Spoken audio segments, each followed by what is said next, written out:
Come in. Hi, how are you? I'm just gonna take a moment to wash my hands, okay? Gonna do the palms of my hands, interlace my fingers. I'm gonna do the dorsum of my hands. Then I'm gonna do each finger, then tips of each fingers. Then I'm gonna do my thumbs and the tips of my thumbs, and then my wrist. Hi, how are you today? I'm okay. Hi, my name is Bermari Figueroa. I'm an occupational therapy student at the University of St. Augustine. Today I'm going to be doing some bed positioning, okay? Just to move you around a little bit. May I continue? Yes. Okay, so right now I'm going to do supine to side lying. We're going to put the contralateral leg over the ankle. I'm going to put the contralateral arm over the shoulder. I'm going to put the ipsilateral arm in reverse T, external rotation in a 90-degree angle. Then I am going to position the patient's head facing the way that I am going to turn her. I'm going to do my hand placement on the hip and on the scapula. Okay, 1, 2, and 3.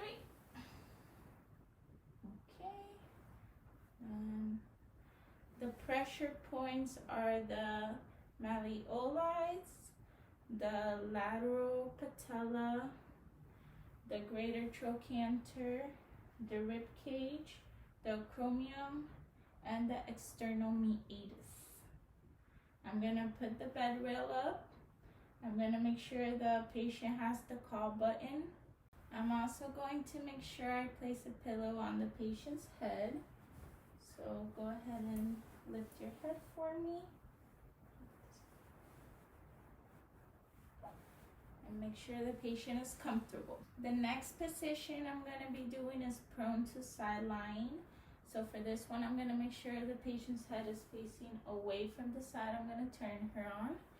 I'm going to put the contralateral leg across on her ankles.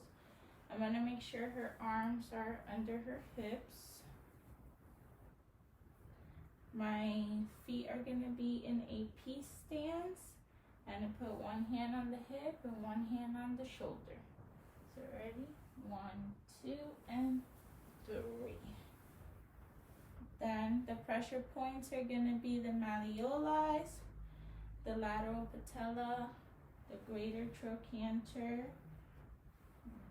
the rib cage, the acromion, and the lateral malleoli. I'm going to make sure I place a pillow on the patient's head. Lift your head for me.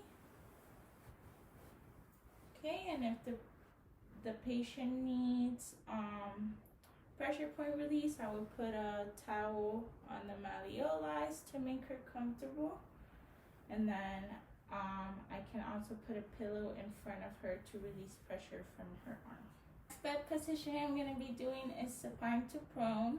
So the first thing I'm going to do is put the contralateral leg across the ankle, put the contralateral arm across the shoulder, put the ipsilateral arm in the reverse T, external rotation and 90-degree angle, and turn the head to the side where I'm going to be rolling the patient.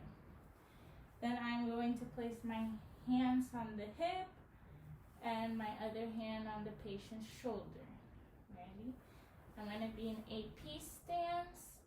1, 2, and 3. So the next thing I'm going to do is put the bed rail up.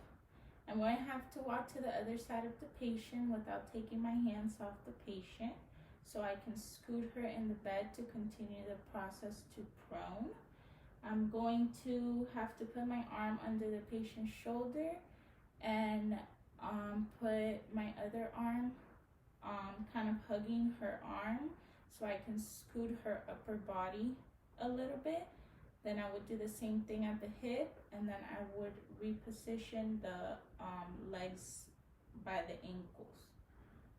Then after that, I would make sure to complete the patient's movement. Right right now it's just a little hard because the bed is bigger, so that's why I can't show you. So in order to complete the movement, I'm gonna grab her arm and put it towards the side so it can control her descent down, and I'm going to continue to roll her.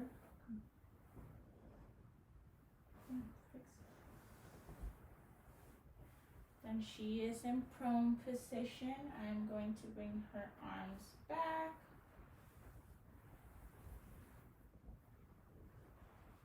And then I'm going to place a pillow under the patient's head. Lift your head. 1, 2, and 3. Now,